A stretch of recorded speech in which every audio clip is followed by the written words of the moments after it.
Chemical constituents of life का 6th chapter enzyme, जो mainly हमारे बॉडी के अंदर पाए जाने रिएक्शन को स्पीड अप करने के लिए पता है एज ए कैटलिस्ट। इसके बारे में बताइए कि एंजाइम को बायो कैटलिस्ट कहते हैं, क्योंकि कैटलिस्ट बहुत टाइप में पाया जाता है। जैसे एग्जांपल के लिए हम केमिस्ट्री में पढ़े मेटल जैसे कि आयरन, कॉपर, वो भी कैटलिस्ट के जैसे यूज होता है, मगर ये एंजाइम बायो कैटलिस्ट है, मतलब लाइफ के अंदर पाया जाता है, मतलब ऑर्गेनिज्म के अंदर पाया जाता है, इसीलिए एंजाइम को बायो कैटलिस्ट कहते हैं। और नेक्स्ट जो नॉर्मली लिविंग सेल के अंदर सिंथेसिस होता है। और नेक्स्ट ये प्रोटीनस इन नेचर है, बोले तो ये भी ट्रांसक्रिप्शन ट्रांसलेशन से ही बनता है। एक्सेप्शन जैसे कि राइबोसोम, ये बात याद रखो कि राइबोसोम के अंदर आरएनए ही नहीं रहता है, इसके अंदर प्रोटीन पार्ट भी रहता है, मगर आरएनए कैटालिटिकली एक्टिव रहता है। और नेक्स्ट प्रोटीन के बारे में बताया कि प्रोटीन नॉर्मली कोलोइड फॉर्म करता है, इसलिए एंजाइम भी प्रोटीनस इन नेचर है, इसलिए एंजाइम भी कोलोइड फॉर्म करता है। और नेक्स्ट एक्शन के बारे में बताया कि enzyme action is stronger than chemical action, तो केमिकल एक्शन स्लोली होता है, वही एंजाइम एक्शन फास्टर रहता है। एग्जांपल से बोले तो एक एंजाइम अराउंड 1000 सबस्ट्रेट को प्रोडक्ट में कन्वर्ट करता है 1 सेकंड के अंदर। और नेक्स्ट इसका डिस्कवर किया, एंजाइम के डिस्कवरी के बारे में बताया कि फर्स्ट टाइम ब्राजीलियस ने कैटालिस्ट को इंट्रोड्यूस किया, वही कोल्ने ने बायोकैटालिस्ट बोले तो एंजाइम को इंट्रोड्यूस किया।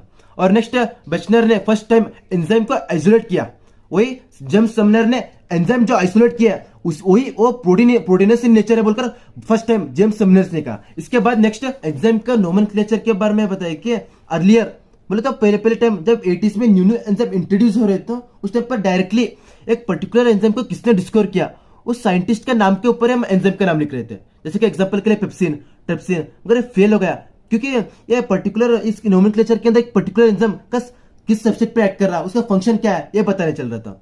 इसीलिए नेक्स्ट ट्राइबल नेम आया, इसके अंदर हम डायरेक्टली एक एंजाइम किस सब्सट्रेट पे एक्ट कर रहा, उस सब्सट्रेट का नेम के सफिक्स पर हम एज लगा दे रहे। जैसे कि एग्जांपल के लिए लाइपेज, न्यूक्लियस बोले तो इधर न्यूक्लियस बोले तो एक ये एंजाइम है जो न्यूक्लिक एसिड के ऊपर एक्ट कर रहा बोलकर हमको पता चल जा रहा, मगर ये ट्राइबल नेम भी फेल हुआ क्योंकि एक पर्टिकुलर एंजाइम का फंक्शन पता नहीं चल रहा था। इसलिए next international union of biochemistry ने एक एंजाइम कमीशन को अपॉइंट किया, जो एंजाइम कमीशन नंबर को इंट्रोड्यूस किया, जो नेक्स्ट पढ़ेंगे। और ये एंजाइम कमीशन और एंजाइम को 6 मेजर क्लासेस में डिवाइड किया, जैसे कि ऑक्सीडेशन रिडक्टेस, मतलब इसके अंदर एंजाइम ऑक्सीडेशन रिडक्शन में इन्वॉल्व है, मतलब ऑक्सीडेशन बोलते तो गेन ऑफ ऑक्सीजन और रिमूवल ऑफ हाइड्रोजन, ऐसा रिएक्शन में इन्वॉल्व है। और एग्जांपल के लिए अल्कोहल डिहाइड्रोजनेज, एल्डी अमीनो ऑक्सीडेज। और एग्जांपल जैसे कि लैक्टेट जब डिहाइड्रोजनेज होता है बाय लैक्टेट डिहाइड्रोजनेज तो पायरुवेट में कन्वर्ट हो जाता है। और नेक्स्ट ट्रांसफरेज बोले तो इसके अंदर ग्रुप का ट्रांसफर हो जा रहा एक कंपाउंड से दूसरे कंपाउंड, और नॉर्मली ग्रुप जैसे कि फॉस्फोराइल, मिथाइल ऐसे ही इन्वॉल्व होता है ट्रांसफर में। और ये बताया को कि एक ग्रुप ट्रांसफर में हाइड्रोजन इन्वॉल्व नहीं रहता। और इसके अंदर एग्जांपल जैसे कि हेक्सोकाइनेस ट्रांसफरेज। और नेक्स्ट हाइड्रोलाइजेज बोले तो हाइड्रोलाइजेज बोले तो इधर ब्रेकेज हो रहा, और ये नॉर्मली जैसे कि लाइजोसोम जिसके अंदर हाइड्रोलिटिक एंजाइम पाया जाता है, लाइजोसोम जैसे सुसाइड बैग भी कहते हैं। और नेक्स्ट ये हाइड्रोलाइसिस बोले तो इसके अंदर ब्रेकेज हो रहा कंपाउंड का बाय यूजिंग ए वाटर। ये बात याद रखो कि हाइड्रोलाइसिस में ब्रेकेज हो रहा by using A water. Next हम लाइसिस पढ़ेंगे, उसके अंदर भी ब्रेकेज हो रहा, मगर उसके अंदर वाटर इन्वॉल्व नहीं रहता, इसके अंदर वाटर इन्वॉल्व रहता, ये बात याद रखो। और नेक्स्ट इसके अंदर एग्जांपल जैसे कि लाइपेज, पेप्सिन। और नेक्स्ट एग्जांपल जैसे कि सुक्रोज, जब हम हाइड्रोलाइसिस करते हैं तो ग्लूकोज और फ्रुक्टोज में कन्वर्ट हो जाता है। और नेक्स्ट इसके बाद नेक्स्ट क्लास ऑफ एंजाइम लाइजेस के बारे में बताइए कि इसके अंदर कितना भी एंजाइम रहता है और mainly bond breaking and bond forming में इन्वॉल्व होता है विदाउट यूजिंग ए वाटर। ये बात है कि लाइजेस के अंदर कितना भी एंजाइम रहता है वो वाटर का यूज नहीं करता, अगर वाटर का यूज हुआ उस क्लास ऑफ एंजाइम को हाइड्रोलाइजेस कहते हैं। और नेक्स्ट लाइजेस के एग्जांपल जैसे कि अल्डोलेज, फ्यूमरलेज।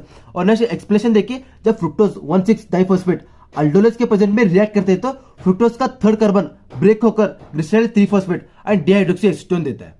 और next class of enzyme isomerase के बारे में बताइए कि आइसोमेरेज के अंदर कितने भी एंजाइम रहते हैं वो मेनली आइसोमेरेशन में इन्वॉल्व रहता है। आइसोमर बोले तो क्या, ये दो कंपाउंड का सेम केमिकल फॉर्मूला रहता है मगर स्ट्रक्चरल फॉर्मूला डिफरेंट रहता है। और नेक्स्ट इसके अंदर एग्जांपल जैसे कि triose phosphate isomerase and phosphohexose isomerase. और नेक्स्ट एक्सप्लेनेशन देखिए कि जब ग्लूकोज 6-फॉस्फेट फॉस्फोहेक्सो आइसोमेरेज के प्रेजेंट में रिएक्ट करते हैं तो फ्रुक्टोज 6-फॉस्फेट देते हैं, इधर glucose six phosphate and fructose six phosphate दोनों आइसोमर है। और नेक्स्ट लाइगेसिस के बारे में बताइए कि लाइगेसिस के अंदर कितने भी एंजाइम रहते हैं और मेनली बॉन्ड फॉर्मिंग में इन्वॉल्व होता है विथ यूजिंग एटीपी। ये बताया कि इसके अंदर एटीपी का यूज होता है, यही मेन कैरेक्टरिस्टिक फीचर है लाइगेसिस का।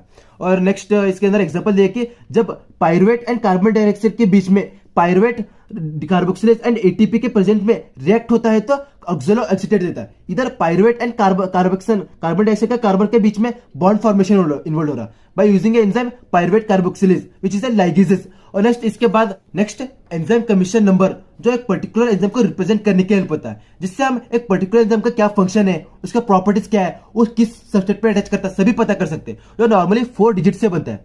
उसके अंदर first digit class, second digit सब क्लास, थर्ड डिजिट सब class, fourth digit individual enzyme के बारे में बताते हैं। जैसे एग्जांपल के लिए अगर एंजाइम अल्कोहल डिहाइड्रोजनेज लिए तो उसका एंजाइम कमीशन नंबर 111 रहता है। इसका इस एंजाइम कमीशन नंबर से हम इस पर्टिकुलर एंजाइम का पूरा प्रॉपर्टीज को अंडरस्टैंड कर सकते हैं।